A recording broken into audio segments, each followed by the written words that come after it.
Asiwaju Bola Ahmed Tinubu did not score 25% in FCT. 23 states instead of 24. Well, I do not know, but even if he scored in 24 without scoring 25% in FCT, he could not and he should not have been declared president-elect. See, this matter where they go long. Don't listen to this barrister, senior advocate, waiting in the talk concerning this election and the matter where they go court to. And you know the law where they say if you do not score 25% in Abuja, you will not be president of that country, Nigeria, this country, Nigeria. So, even they declare when you not score that 25%, you understand? So the matter, no say na court they go. Now this one a senior advocate in court already, or a senior advocate. So listen to waiting in the talk and the message when they send, go give the court and they should behave and be Democrat. So let's see how this pans out in the end of Supreme Court judgment. Let's hope they more than not lose hope at all. More than just become melebe. Listen to this. There are about 127,974 polling units in Nigeria. The constitutional requirement is that you must upload results from these polling units. But what we saw was INEC resorting to manual, mutilating results, shutting down their portal for over 24 hours, during which time all the doctoring and surgical operations had taken place. The election was therefore not fair. It was not transparent, it was not genuine, it was not credible. And so the emergent president-elect is going to carry a very strong, heavy burden of legitimacy and lack of it on his neck like an albatross. It doesn't require even demonstrations or protests on the streets to drive home this point. The issue is a moral burden on him. And not only that, it is clear from the provisions of the Constitution,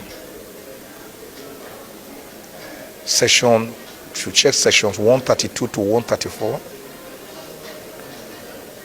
that the winner of the presidential election must not only win plurality of the votes, that is the most number of votes, he must also win 25% in each of at least 2/3 of the Nigerian states and the Federal Capital Territory. What does that mean?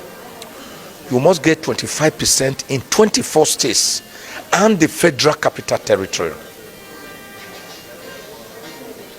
Asiwaju Bola Ahmed Tinubu did not score 25% in FCT. 23 states instead of 24. Well, I do not know, but even if he scored in 24 without scoring 25% in FCT, he could not and he should not have been declared president-elect, as INEC wrongly did. So all these are matters that must and will be challenged at the tribunals. From INEC, nothing positive can be expected from the present INEC as it is presently constituted. Nothing. For the judiciary, my advice to it is that in deciding this case, it must look critically at the justice of the matter, not at technicalities. It must look at the wishes of the Nigerian people as expressed through the polls, not technicality. I do not want a judiciary.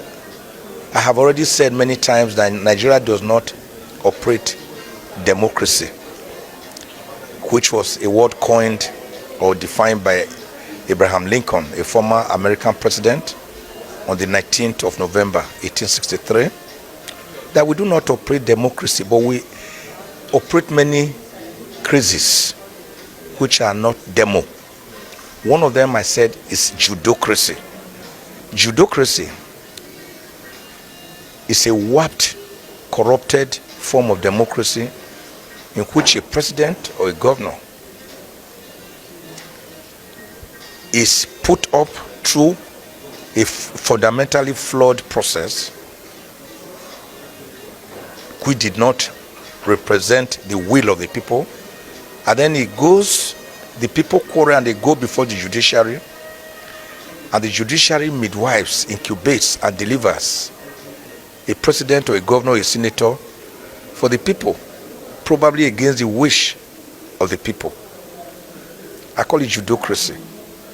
I've also extracted and formulated what you call electionocracy. Electionocracy is another crazy by which Nigerians every 4 years go through the rituals of going for elections or selection, like has just happened, and I will say continue on the 11th. And after that, the governor or president uses the first 1 year studying the system, going around to thank the people. The second year to do one or two little things, including roads that will be washed up after the first rainfall. Then starts from the third year for campaigning secretly, and from the fourth year from openly campaigning. So democracy dividends would not have come to the people.